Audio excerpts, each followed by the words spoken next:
you also did a great job on the draft for women. I'm sure all the women organizations are like, oh, finally we can be drafted.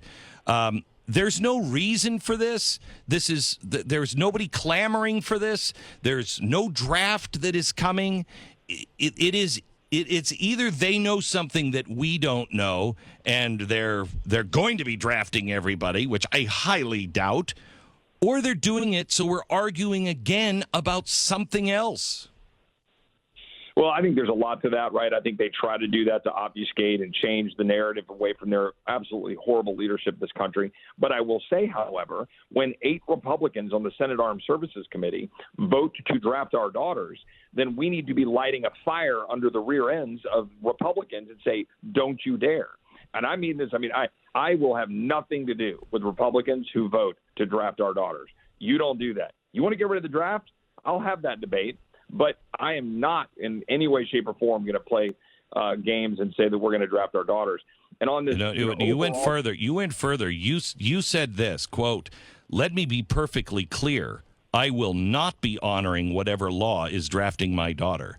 That is a congressman saying, if you make that a law, I'll break it. That's a pretty big deal. That's true. Yeah, it is a pretty big deal. They come in, try with Selective Service, and come in and get my daughter to have to sign that thing. I ain't going to have anything to do with that. Obviously, if she's 18 and she has her free will, but I will back up her if she has no desire to register for the draft. And we shouldn't be sending our daughters to be put in the front lines in combat in foxholes in Afghanistan, Iraq, or anywhere else in the world. It's absolutely absurd. It's not good for our defense. It's not good for our women. And I'll stand and I will absolutely die on that hill 100%. And I will run against and I will fight any Republican who's on the other side of that. I have no patience for it. Have you read the White House plan or strategy for defense against domestic terrorism? I have not. It sounds like something that I'm probably do need to read. Yeah. It's built let me say, you just go to whitehouse.gov and read it. But Chip, I did a special on it Wednesday, and I'm telling you, it's not a plan. It's already being done. You'll know what's being done. Just look at what the Capitol Police are doing. Why are they opening up new offices in the West Coast and in other cities other than Washington, D.C.? That's why you have the office of the FBI. You don't have a Nancy Pelosi congressional police force out in the middle of America that only answers to Congress. It doesn't. I can't FOIA anything that they're doing because it's part of the legislative branch. I'm gonna make sure that I look at that document and watch your special from Wednesday when we get off this. If you have your team send a link to that, because I want to watch that. I will.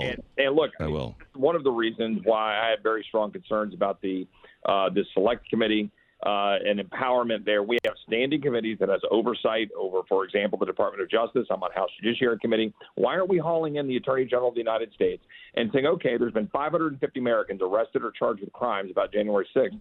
Let's go figure out why, who they are, what they're charged with, why they're in jail, how long they've been in jail, what the conditions are, and you explain to me why they're getting the sentences they're getting or why they're sitting in jail, and then tell me what you think then led to all of this, right? That's how you normally do it. When I was a prosecutor and we charged drug crimes, you charge the guy, and then you go, okay, tell me who your kingpin is.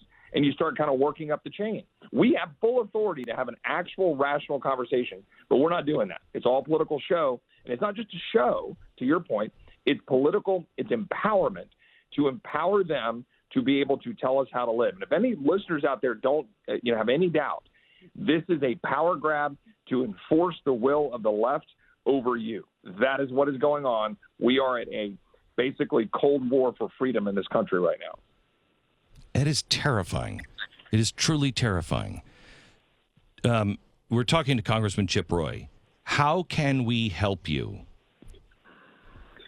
Right now, the most important thing we need to do is to ensure that we have conservatives with an army of people behind them, telling them and encouraging them and moving them forward to lead. So, for example, in 2009, part of the reason that we had a successful Tea Party movement, which led to a lot of good things, right? The formation of the Freedom Caucus, the election of Mike Lee, Ted Cruz, Rand Paul, ultimately the election of Donald Trump. And I was a Cruz guy, right, in 2016, but then Donald Trump was elected, and then he took on the swamp and all the good things that we saw through America First. The last decade was a reaction to Obama and so forth. It was very much grassroots-led. The American people, in my opinion, need to get fired up again. Remember the marches on the Mall? Peaceful, very well executed, but the marches where people came together and they said enough. We need to send a loud signal, enough on the masks, enough on the lockdowns, enough on telling our businesses that they're going to be shut down, enough of paying people not to work, enough of wide open borders, enough of empowerment of cartels, enough with saddling with China and Iran over our friends and our national security, enough of all of this leftism, CRT, wokeism, destroying our schools, teaching our kids that America's evil, enough of that. We say no. We say no now. We retake our country. 2026 is our 250th birthday. It is time for us to reestablish our fundamental principles, reestablish freedom for our kids and grandkids, and do so together. It's our country, and these are our terms. Will you marry me? No, seriously. No, I'm kidding. You are fantastic, Chip. Really, you are saying the things, and I pray that your soul doesn't come under attack, or you don't, because it will. That you stay strong.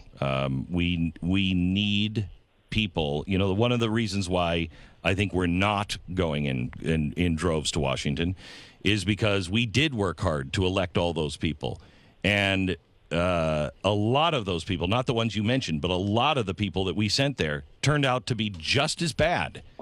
You know, the Democratic or the Republican Party has completely betrayed us. And you know what I thought, Chip, when you were in the well of the House, and you were speaking the other day, I felt, because I've been watching for this moment, and it hasn't happened yet, but you are on the edge of it. That Charles Sumner moment, where he stood up in front of the House and said, you know what? None of you people believe any of this. You know, you all say that you're going to stop slavery, and none of you are actually serious about it. And he spoke the truth to the power, to the Whigs and the Democrats. And that's what started the Republican Party. And he got a bad beatdown. I'm sure you know the history there. But I think we are growing very close to that moment, and you almost had it this week. You almost had that moment. Well, I appreciate that. I'm not, and you don't mean it this way, but I'm not looking for a moment for me, but I am I know that. for a moment for this country. And I will say this on the positive, and this is important. When I outlined there with respect to Mike Lee and Rand Paul and Ted Cruz, remember what led to that, right? Mike Lee beat Bob Bennett, a longtime establishment stooge. Rand Paul beat Trey Grayson, the preferred establishment candidate. Marco Rubio beat Charlie Crist, who's now a Democrat. And Charlie Crist was the NRSC Republican preferred candidate. Ted Cruz over David Dewhurst. We have these warriors here now because we demanded it. We have the Freedom Caucus, which didn't exist. We met in the basement of Tortilla Coast in 2013 when I was Ted's chief of staff, and with a handful of rabble-rousers in the House. The Freedom Caucus was born the next year. We then established this fight.